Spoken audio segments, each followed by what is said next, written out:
जय श्री राधे कृष्ण। आज हम कृष्ण जी की एक पौराणिक कथा सुनेंगे।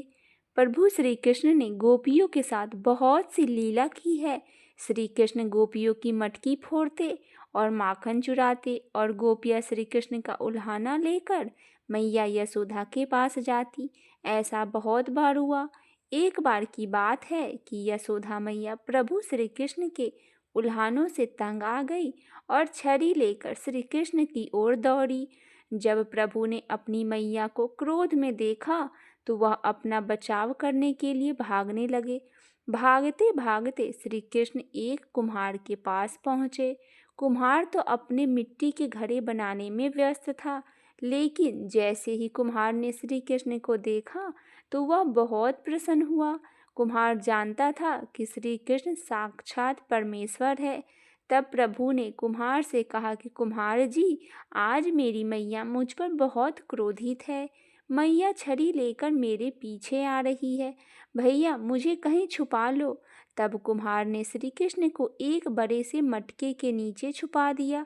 कुछ ही क्षणों में मैया यशोदा भी वहां आ गई और कुम्हार से पूछने लगी, क्यों रे कुम्हार, तूने मेरे कन्हैया को देखा है क्या?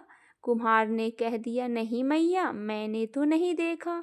श्री कृष्ण यह सब बातें बड़े घड़े के नीचे छुपकर सुन रहे थे। मैया तो वहां से चली गई। अब प्रभु श्री कृष्ण कुम्हार से कहते हैं, कुम्हार जी, यदि मैया चली गई हो तो मुझे इस घड़े से बाहर निकालो। कुम्हार बोला, ऐसे नहीं प्रभु जी, पहले मुझे 84 लाख योनियों के बंधन से मुक्त करने का वचन दो। भगवान मुस्कुराए और कहा, ठीक है, मैं तुम्हें 84 लाख योनियों से मुक्त करने का वचन देता हूँ। अब तो मुझे बाहर निकालो। कुम्हार कहने लगा, मुझे अकेले नहीं प्रभु जी, मेरे परिवार के सभी लोगों को 84 लाख योनियों के बंधन से मुक्त करने का वचन दोगे तो मैं आपको इस घड़े से बाहर निकालूंगा। प्रभु जी कहते हैं, चलो ठीक है, उनको भी 84 लाख योनियों के बंधन से मुक्त होने का मैं वचन देता हूँ। अब तो मुझे घड़े से निकालो। अब कुम्हार कहता है, बस प्रभु जी, एक विनती और है, उसे भी आप पूरा करने का वचन दे दो तो मैं आपको घड़े से निकाल दूंगा। भगवान बोले, वो भी बता दो, क्या कहना चाहते हो? कुम्हार कहने लगा, प्रभु जी, जिस घड़े के नीचे आप छुपे हो उसकी मिट्टी मेरे बैलों के ऊपर लाद के लाई गई है। मेरे इन बैलों को भी 84 बंधन से मुक्त करने का वचन दो। भगवान ने कुम्हार के प्रेम पर प्रसन्न होकर उन बैलों को भी 84 के बंधन से मुक्त होने का वचन दिया। प्रभु बोले, अब तो तुम्हारी सब इच्छा पूरी हो गई हो, तो अब मुझे घड़े से बाहर निकाल दो। तब कुम्हार कहता है, अभी नहीं भगवान, बस एक अंतिम इच्छा और है, उसे भी पूरा कर दीजिए। और यह है, जो भी प्राणी हम दोनों के बीच के इस संवाद को सुनेगा उसे भी आप 84 लाख योनियों के बंधन से मुक्त करोगे। बस यह वचन दे दो तो मैं आपको इस घड़े से बाहर निकाल दूंगा। कुम्हार की प्रेम भरी बातों को सुनकर प्रभु श्री कृष्ण बहुत खुश हुए और कुम्हार की इस इच्छा को भी पूरा करने का वचन दिया।